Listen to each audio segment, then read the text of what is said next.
अब थोड़ा आजकल चल रहा है स्टीयरिंग सिस्टम, बहुत ज़्यादा काम था, अब वापस क्लास अपनी फ्लो में आ रही है। तो पावर स्टीयरिंग सिस्टम का रिव्यू देख लेते हैं। स्टीयरिंग सिस्टम क्या है? Steering system directional control and directional stability के लिए है। उसका मुख्य उद्देश्य है directional control and directional stability. चाहे वाहन सीधी सड़क पे चल रहा हो, चाहे टर्न वाली सड़कों पर चल रहा हो, पहाड़ी रास्तों पर, यानी मोड़ पूरा करना, वापस अपनी जगह पे आना, टायरों का सीधा होना, टायरों की घिसाई को कम से कम करना। हर परिचालन परिस्थिति में चाहे स्टीयरिंग कटा हुआ हो, टायर को परफेक्ट रोलिंग कंडीशन प्रदान करना। स्टीयरिंग की वजह से ऐसा ना हो कि स्टीयरिंग टर्न किया और टायर घूमना ही बंद हो गया, ऐसा नहीं होना चाहिए। तो directional stability and control is the purpose of steering. फिर जब पहाड़ों पर वाहन चलता है, वो चाहे छोटी कार हो, चाहे एसयूवीज हों, मीडियम ट्रक्स हों, बसेज हों, मीडियम या फिर हैवी व्हीकल्स, जैसे जैसे वाहनों का आकार बढ़ता जाएगा, उनका wheel base, tyre size, load carrying capacity, GVW gross vehicle wait, जैसे जैसे बढ़ता जाएगा, वैसे वैसे उसके टायरों को स्टीयर करने के लिए ड्राइवर को भी अधिक से अधिक बल लगाने की आवश्यकता होती है। छोटी कारों में लग्जरी के लिए, एसयूवीज में लग्जरी एंड कंट्रोल दोनों के लिए क्विक, क्योंकि एसयूवीज स्पोर्ट्स यूटिलिटी व्हीकल है, स्पीड ज़्यादा है। अधिक स्पीड में जो रिस्पॉन्स है स्टीयरिंग का वो क्विक होना चाहिए। अब it's depend on driver reaction also, कि ड्राइवर का रिएक्शन क्या है। पर मैथमेटिकल मॉडल क्या कहता है? एक वाहन है, वाहन में चला कौन रहा है? ड्राइवर। ड्राइवर उसको इनपुट सिग्नल दे रहा है। एक ड्राइवर है, दूसरा ऑटोमोबाइल है,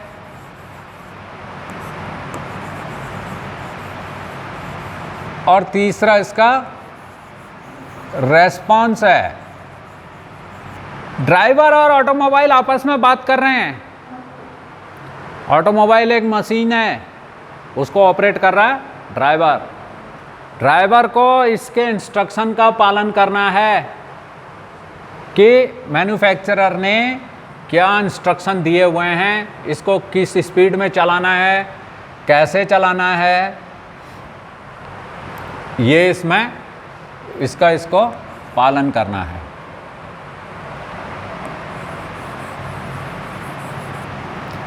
अब और ड्राइवर क्या कर रहा है? इसको एक इनपुट सिग्नल दे रहा है, चाहे वह स्टीयरिंग एंगल दे रहा है, इसको एक्सेलरेट कर रहा है तो एक्सेलेटर पेडल पोजीशन सेंसर वाहन के कंप्यूटर यानी इलेक्ट्रॉनिक कंट्रोल यूनिट को बता रहा है एक्सेलेटर इतना दबा है, 5% दबा है, 10% दबा है, 15% दबा है, 20% दबा है, 60% दबा है, 90% दबा है। दैट सिग्नल वो ड्राइवर दे रहा है एक्सेलेटर पेडल को दबाकर। वो एक्सेलेटर पेडल को छोड़ दे रहा है, फिर उसके बाद ब्रेक पे पैर रख रहा है, तो वहाँ पर भी सेंसर लगे हुए हैं जो इलेक्ट्रॉनिक कंट्रोल यूनिट को सूचना दे रहे हैं कि एक्सेलेटर पेडल तो कम कर दिया, ब्रेक के ऊपर पैर रह गया। तो जब वो ड्राइवर सिग्नल दे रहा है यानी एक्सेलेटर छोड़ रहा है, तो वहाँ इंजन का आरपीएम कम होना चाहिए।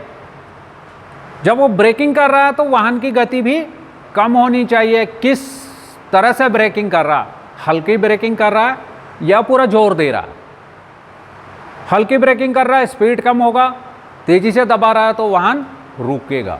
तो वाहन को ये सारे काम करना चाहिए। वो स्टीयरिंग का एंगल दे रहा है, 15 डिग्री काटना है, 17 डिग्री काटना है, 18 डिग्री काटना है, या 45 डिग्री फुल टर्न करना है। तो जब हल्का काटना है तो हल्का टर्न देगा, ज़्यादा काटना है तो वो तेज़ी से घुमाएगा स्टीयरिंग को। तो ये जो सारे सिग्नल हैं ये दिए जा रहे हैं ड्राइवर द्वारा, किसको? ऑटोमोबाइल को। अब ऑटोमोबाइल की समझ में आना चाहिए ड्राइवर मुझे क्या कह रहा है। कैसे समझ में आएगा उसके? जब उसके सारे सेंसर ठीक होंगे, जब उसकी सारी वायरिंग हार्नेस को कहीं से भी चूहों ने नहीं कुतरा होगा, या फालतू की लाइटें वाइटें लगाने के चक्कर में ले तार इधर से काट के इधर से काट के और जोड़ जाड़ के बल्ब जलाया नहीं होगा, जुगाड़ नहीं किया होगा। अगर वायरिंग हार्नेस में ज़्यादा छेड़खानी की है तो फिर ये सारा इनकी बातचीत इनका जो इंटरेक्शन है, जो ड्राइवर ऑटोमोबाइल से बात कर रहा है और वो तब जाकर उसी के हिसाब से प्रतिक्रिया कर रहा है, रिस्पॉन्स कर रहा है। तो ये जो ट्रायंगल है ये बहुत शानदार होना चाहिए। ये ऑटोमोबाइल को ड्राइवर की बात सुननी चाहिए और ड्राइवर को भी ऑटोमोबाइल की बात सुननी चाहिए। ये भी कह रहा है भैया, ये भी बता रहा है कि मैं गर्म हो चुका हूँ, इंजन का टेम्परेचर शो कर रहा है आगे। ये ऑटोमोबाइल ड्राइवर को बता रहा है मेरी तबीयत ठीक नहीं है। कोई उसमें माल फंक्शन इंडिकेटर लाइट MIL, माल फंक्शन इंडिकेशन लैम्प, वो येलो कलर के भी होते हैं, अंबर कलर के, और वो रेड कलर के भी होते हैं। रेड कलर डेंजरस है, रोक लेना है। येलो कलर है तो उसको देखना है कि वो किस सिस्टम से रिलेटेड हो रहा है। वाहन झटके ले रहा चलते समय, तो मैंने क्या कहा था, वाहन जब चलते समय झटके लेता है तो क्या हो सकता है, क्या हो सकता है? जोर से बोलो बेटे। EGR वाल्व के या तो वो जाम है या फिर उसको लगे हुए वाले, उसमें लगे वाले वैक्यूम पंप पाइप्स, जो रबर के पाइप हैं, वो क्रैक हैं। इस वजह से वाहन झटके ले रहा और EGR वाल्व बंद हो चुका है, उसका इंटरकूलर भी बंद हो चुका है, उसमें बहुत ज़्यादा गंदगी है, एग्जॉस्ट सिस्टम में भी गंदगी हो सकती है। और यदि ये सब कुछ सही है तो उसको फ्यूल नहीं मिल रहा है सही ढंग से। फ्यूल क्यों नहीं मिल रहा है? उसका कोई इंजेक्टर, यदि वो पूरी तरह से, उसमें सारे के सारे इलेक्ट्रॉनिक इंजेक्टर लगे हुए हैं जो कि इलेक्ट्रॉनिकली एक्चुएटेड हैं। समझ में आ रही बात? एक होता है हाइड्रोलिकली मैकेनिकली एक्चुएशन, वो मैकेनिकल इंजेक्टर है, जैसे ही प्रेशर 160 kg/cm² हुआ तो वो स्प्रे कर रहा है। पर यहाँ पर क्या हो रहा है, एक सोलेनॉइड वाल्व को वोल्टेज पल्स दी जा रही है और उसे उतना ही खोला जा रहा है जितने की आवश्यकता है, जितना इस महोदय को अन्य सेंसरों से पता चल रहा है। ECU क्या कर रहा है, वो विभिन्न सेंसरों से सूचना लेकर फिर वो एक्चुएटर्स को कमांड सिग्नल्स भेज रहा है। वो एक्चुएटर्स मोटर हो सकती है, वो एक्चुएटर सोलेनॉइड वाल्व हो सकता है, जिस वाल्व को खोल के वो फ्यूल की मात्रा को बढ़ा सकता है देर तक खोल के, या उसे हल्का सा खोल के उसकी मात्रा को रेगुलेट करता है। तो इसके लिए विभिन्न टाइप के सेंसर मैंने बताए तुम्हें। एक तो inductive type sensor, hall effect type sensor, optical sensor. वही बात सारी की सारी पिछले साल वो डिस्ट्रीब्यूटर में भी मैंने तुम्हें समझाया था एक एक चीज़ें, ठीक है। तो ऐसे ही सेंसर ये इलेक्ट्रॉनिक सिस्टम में लगे हुए हैं आजकल। इनका मतलब क्या है, safety, comfort and economy. Fuel economy, जितना फ्यूल जलेगा उतना वायुमंडल को प्रदूषित करेगा। आई बात समझ में? सेफ्टी, यदि ड्राइवर स्टीयरिंग को, वाहन को स्टीयर करते समय थक जाएगा, फिर वो दुर्घटना की संभावना बढ़ जाएगी। अगर यात्री वाहन है, उसमें सवारियां बैठी हुई हैं और ड्राइवर वाहन चलाते चलाते थक गया, तो वो खुद के साथ साथ उतने सारे पैसेंजर्स की जान को सांसत में डाल देगा। इसके लिए फिर रिसर्च एंड डेवलपमेंट हुए आगे, और इस तरह से पावर स्टीयरिंग का फिर विकास हुआ।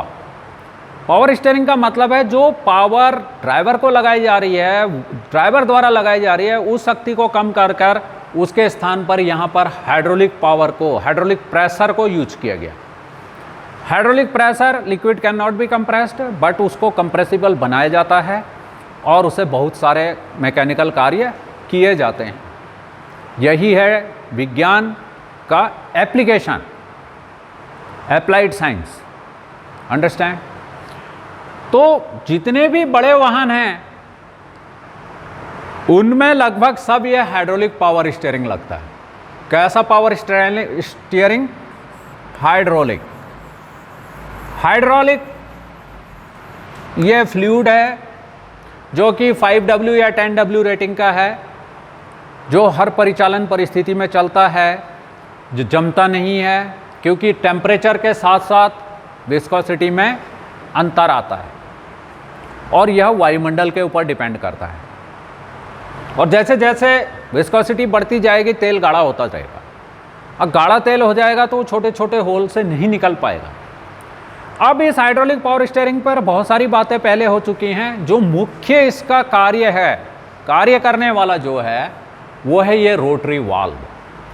अब जो ड्राइवर स्टीयरिंग व्हील को घुमा रहा है वो उसमें कुछ ताकत नहीं लगा रहा है, वो एक वाल्व को खोल और बंद कर रहा है। जो स्टीयरिंग शाफ्ट है उस शाफ्ट के साथ एक ये स्पूल लगा हुआ है, ये वाल्व बॉडी के अंदर है और वाल्व बॉडी में बहुत सारे विभिन्न आकार के छेद हैं, होल्स बने हुए हैं, ताकि उन रास्तों से फ्लूइड अंडर प्रेशर ये रैक के इस पिस्टन में जा सकता है, इस पिस्टन में जा सकता है।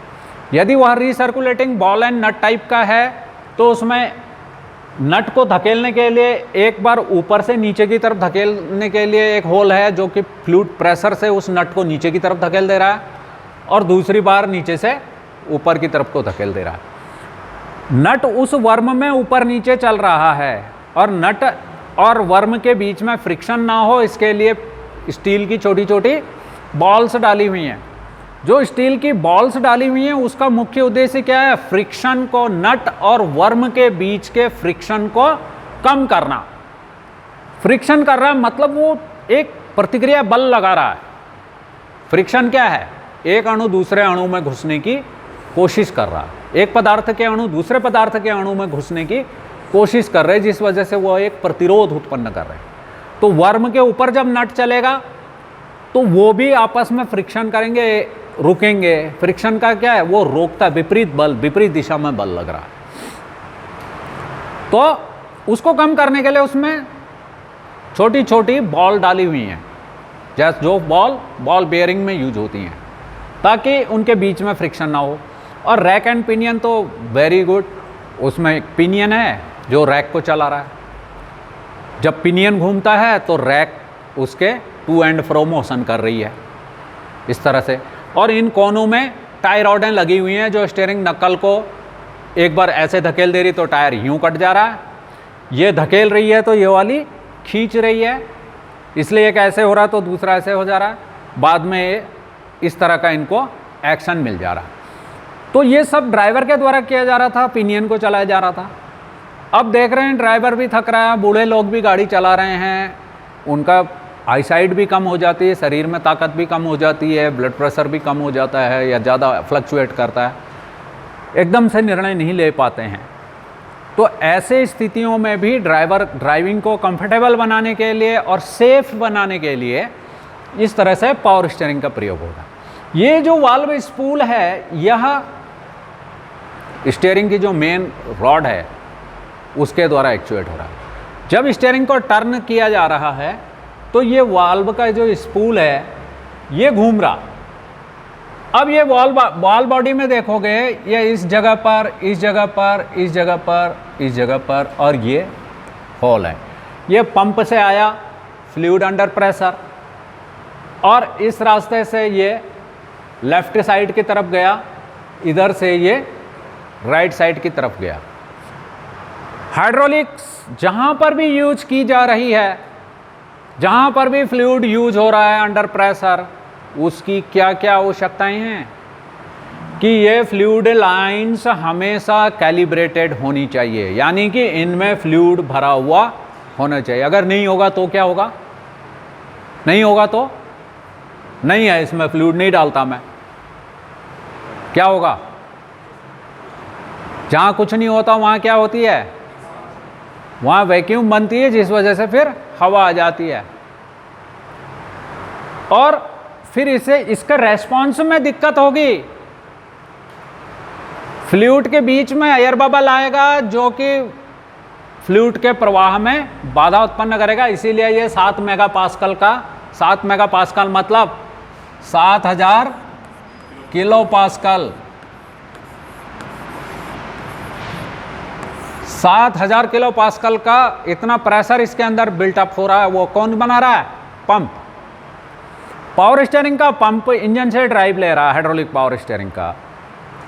वह फ्लूइड को जो कंटेनर में रखा हुआ फ्लूइड है उसको सक कर रहा है और 7 मेगापास्कल के प्रेशर से उसको इस पूरे सिस्टम में भेज रहा है जो यहाँ इस सिलेंडर में जा रहा है। सामान्य अवस्था में there is no pressure differential between this chamber and this chamber. इसको हम ए कह देते हैं, इसको ए डैश कह देते हैं। ये दो चैम्बर हैं। ये वाल्व न्यूट्रल पोजीशन में, स्टीयरिंग सेंट्रलाइज है, बिल्कुल खड़ा हुआ है, कहीं को भी इसको टर्न नहीं दिया हुआ है। तो फ्लूइड जो प्रेशर से पंप ने भेजा वो इधर से आकर एक लेफ्ट साइड को चला गया, एक राइट साइड को चला गया।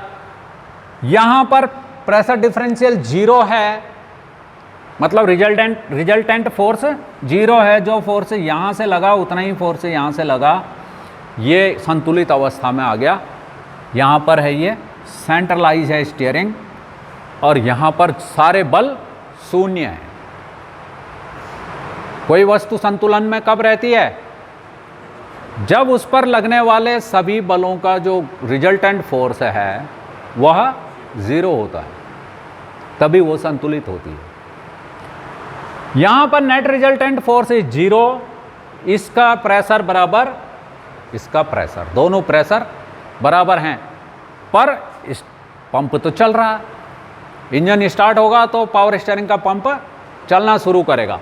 उस समय जो भी फ्लूइड इधर आ रहा है वो वापस रिटर्न पाइप से वापस रिजर्वायर को चला जा रहा है। पूरा सिस्टम कैलिब्रेटेड है। अब टर्निंग की वर्किंग की बात आई। अब ये दो तरह से घूम सकता है, या तो इस तरफ को आपको स्टीयरिंग को चाल देनी है, तो जब आप यूं चाल देंगे तो एक प्रेस फ्लूइड का होल बंद हो जाएगा। आपने लेफ्ट को टर्न करना है तो रैक कहाँ को जाएगी? रैक राइट साइड को जाएगी। राइट साइड को जाएगी मतलब इस वाले में फ्लूइड का प्रेशर चाहिए, तो फ्लूइड यहाँ से डायरेक्ट होके इस तरफ चला जाएगा। समझ में आ रही? सॉरी, लेफ्ट साइड में चला जाएगा। लेफ्ट साइड वाला इसको राइट साइड को धकेलेगा। जब दाब यहाँ बढ़ेगा तब ये पिस्टन इस तरफ को आएगा। जब ये पिस्टन इधर को आएगा तो ये अपने साथ साथ ही टाई रॉड को भी इधर ही को धकेलेगा, और तब टाई रॉड यहाँ को बढ़ेगी तो इधर वाला पहिया ऐसे अंदर की तरफ को जाएगा और ये बाहर की तरफ को, क्योंकि ये इसे खींच रहा है। स्टीयरिंग नकल पीछे लगी हुई है पहिए के, इसने खींचा तो ये ऐसी खुली और वाहन घूम गया। अब ये कितनी तेजी से ड्राइवर इसको घुमा रहा है उसी हिसाब से ये वाल्व खुलेगा। समझ में आ गई? ये वाल्व जब तेजी से घुमाएगा तो बड़ा वाल्व खुल जाएगा, बड़े होल के रास्ते से ज़्यादा मात्रा में इधर फ्लूइड इंडक्ट होगा और वो तेजी से इसको इधर को खींच देगा। और जैसे ही स्टीयरिंग छोड़ा तो वो गायरोस्कोपिक इफेक्ट के कारण प्लस सेल्फ राइटनिंग टॉर्क के कारण, सेल्फ राइटनिंग टॉर्क क्या बताया था मैंने? T बराबर कॉर्नरिंग फोर्स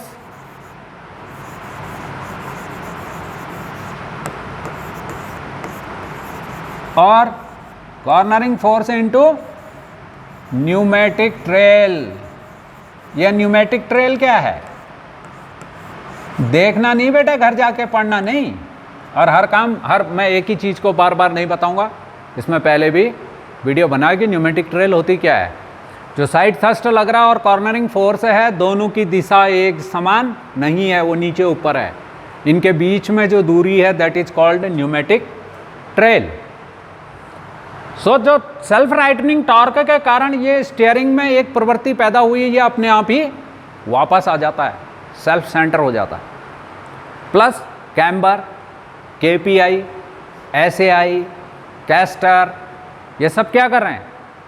वाहन के पहिए को सीधा रोल करने के लिए मदद कर रहे हैं, ताकि वो ट्रंकॉइड की तरह, एक शंकु छिन्नक की तरह ऐसा ना चले कि कभी बाहर की तरफ का टायर खाए, कभी अंदर की तरफ का टायर खाए। अंदर की तरफ का एडजस्टमेंट करते हो तो बाहर की तरफ का खाने लगता है, बाहर की तरफ का करने लगते हो तो अंदर की तरफ को खाने लगता है। वो होता है थ्रस्ट लाइन बनने के कारण या सेटबैक आने के कारण। यदि वाहन सामने से नहीं टकराया है और उसमें ऐसे इस तरह से उसका चैसी वाला अगर वाहन है, वो उसका चैसी में किसी तरह की टॉर्जनल ट्विस्ट नहीं आई है तो उसका अलाइनमेंट करना आसान है। पर जो वाहन ठुका हुआ है, आगे से कोलिजन हुआ है या ओवरलोडिंग के कारण, खड्डों में चलाने के कारण उसके जो चैसी फ्रेमों में किसी तरह की ऐंठन आई है, टॉर्जनल ट्विस्ट आया है, तो उसका फिर अलाइनमेंट करना मुश्किल हो जाता है। तो कम टू द, ये अलाइनमेंट भी स्टीयरिंग सिस्टम का ही मुख्य वो स्टीयरिंग ज्योमेट्री को सेट करने वाला, जिसमें क्या क्या सेट करा था तुमने। कैस्टर तुम्हारी बस की बात है नहीं, कैस्टर होगा कंपनी में। तुमने क्या क्या किया था, सबसे पहले क्या करना है, कैम्बर, और उसके बाद करना है टो इन। हो गई अलाइनमेंट फ्रंट की। आजकल के वाहनों में रियर की भी होती है, तो उस पर बाद में बात करेंगे। तो सारा काम है इस स्पूल वाल्व का। ये वाल्व स्पूल जिस दिशा में घूमेगा, ये उसी दिशा के होल्स को खोल रहा है और फ्लूइड का प्रेशर इस सिलेंडर में जा रहा है। यहाँ प्रेशर ज़्यादा हो जा रहा है तो प्रेशर हमेशा अधिक से कम की तरफ को जाएगा। इस तरफ ज़्यादा प्रेशर होगा, ये पिस्टन को यहाँ को धकेलेगा। अब यहाँ का फ्लूइड कहाँ जाएगा, इस रास्ते से बाहर निकलेगा नहीं, यहाँ पर ऑयल सील्स और ओरिंग्स हैं, इसके बीच में भी डबल ओरिंग है। जो पावर सिलेंडर का पिस्टन है, इसमें ये रैक के साथ ही जो लगा हुआ है, इंटीग्रल पार्ट है उसका, उसमें खांचा बना हुआ है, उसमें ओरिंग लगी जाती है ताकि ये फ्लूइड इस चैम्बर में ना आए, यहाँ का फ्लूइड इधर ना आ पाए। ये दोनों चैम्बर सेपरेट रहें, इधर पीछे से भी लीक ना हो, तो ये भी ऑयल सील्स हैं। आगे बात समझ में। तो फिर ये वापस जो एक्सेस प्रेशर है, ये वापस इसी स्पूल में आकर रिजर्वॉयर में चला जाता है। एक तरफ का प्रेशर ज़्यादा, एक तरफ का कम, फिर इधर का ज़्यादा तो इधर का कम। इस तरह से ये सारा, अब ड्राइवर कुछ नहीं कर रहा है, अब ड्राइवर क्या कर रहा है, सिर्फ इस वाल्व को खोल और बंद कर रहा है। जितनी तेज़ी से वो स्टीयरिंग घुमा रहा है, ये वाल्व खुल रहा है और फ्लूइड अंडर प्रेशर उस दिशा में जा रहा है जो वांटेड दिशा है, जिस दिशा में ड्राइवर चाह रहा। Is it clear. अब यहाँ पर ये देखो कि इसमें इतने सारे पार्ट्स हैं, कितने सारे पार्ट्स, फ्लूइड को रखने के लिए फ्लूइड कंटेनर, पावर स्टीयरिंग का पंप, उस पंप को इंजन से ड्राइव देने के लिए ड्राइव बेल्ट, उस फ्लूइड अंडर प्रेशर को कंटेनर से पंप, पंप से cylinder, spool valve, valve assembly two cylinder, यहाँ तक पहुँचाने के लिए बहुत सारे पार्ट्स लगे हुए हैं। इसका डेड वेट भी बढ़ गया, जितने पार्ट्स ज़्यादा होंगे और जितना ये फ्लूइड का भी कुछ वजन है, इतने सारे पार्ट्सों का वजन है, ये बढ़ गया। और फ्लूइड के साथ दिक्कत क्या है कि इसे एक निर्धारित 40,000 किलोमीटर या 2 साल इसे बदलना पड़ेगा आपको, इस फ्लूइड को चेंज करना होगा। ये ऑयल सील्स लीक हो जाएंगी, ये जो रबर की ओरिंग्स लगी हुई हैं वो लीक हो जाती हैं, क्योंकि ये हाइड्रोलिक है, हाइड्रोलिक ऑयल है। इसको कितना भी प्यूरीफाई कर लो, ये रबर पार्ट्स और मेटल के पार्ट्स पर कुछ न कुछ दुष्प्रभाव डालेगा, तो कंटेमिनेट होगा, इसमें लीकर बनेगी, वार्निश बनेगी, ये गाढ़ा हो जाएगा, ये डिकम्पोज होगा, अपने अवयवों में टूटेगा। तो इसे बदलने की आवश्यकता है। 40,000 किलोमीटर या 2 साल में आपको हाइड्रोलिक फ्लूइड को चेंज करना है। पाइप कभी भी फट सकते हैं, कट फट सकते हैं, कुछ रबर के हैं, कुछ मेटल के हैं। तो ये बार बार समस्या आने के लिए इसका भी उपाय हो गया। SUVs and small passenger cars, चाहे वो A सेगमेंट हो, B हो, C हो, E हो, S हो, हर क्लास में अब इसकी जगह, हाइड्रोलिक पावर स्टीयरिंग की जगह इलेक्ट्रिकल पावर स्टीयरिंग यूज होने लग गए हैं। इलेक्ट्रिकल पावर स्टीयरिंग में एक पावर स्टीयरिंग मोटर लगी हुई है, जरा देर, ये है इलेक्ट्रिकल पावर स्टीयरिंग, जो कि passenger cars, all passenger cars, मगर इसकी थोड़ा सा कॉस्ट बढ़ जाती है। कई अब कारों में हाइड्रोलिक पावर स्टीयरिंग भी है और इलेक्ट्रिकल पावर स्टीयरिंग भी है, दोनों टाइप के स्टीयरिंग हैं। पर अभी ये जो हाइड्रोलिक पावर स्टीयरिंग है, ट्रक्स एंड बसेस में रहेगा, बहुत दिनों तक रहेगा, ठीक है।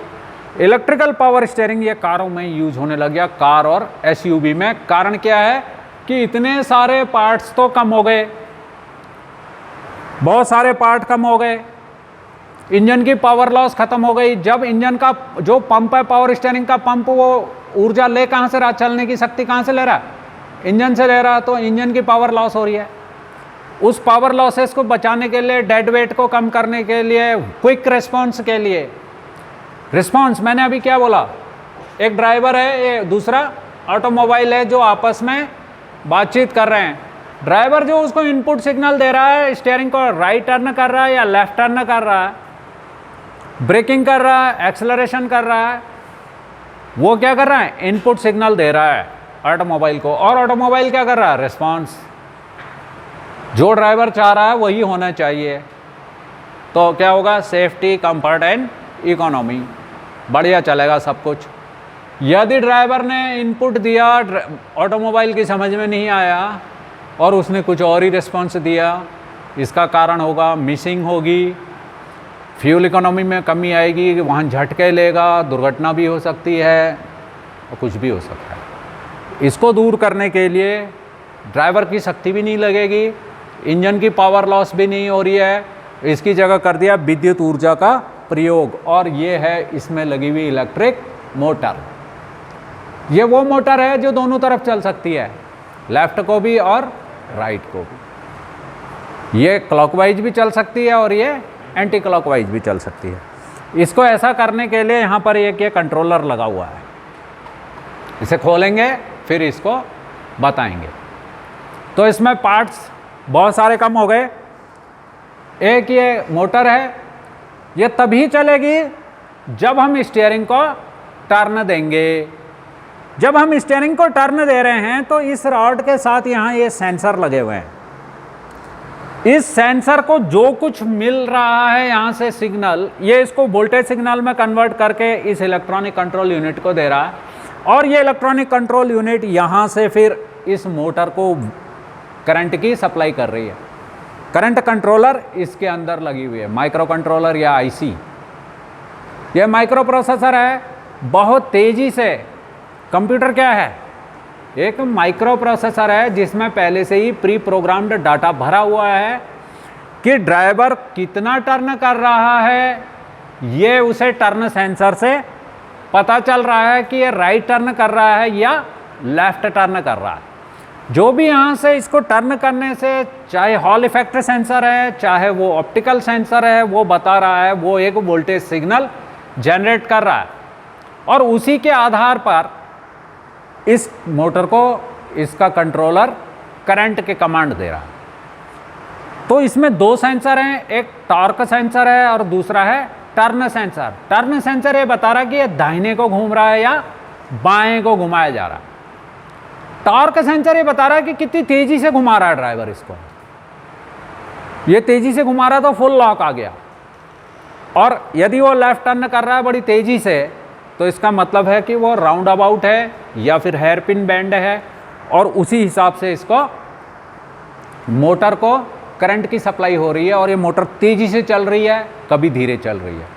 तो जो भी जैसा चाहिए, इसको स्पीड से चलाना है तो ये पता चल रहा है जब वो टॉर्क सेंसर से कि ड्राइवर कितना बल इसमें लगा रहा है, कितनी स्पीड से इसको घुमा रहा है।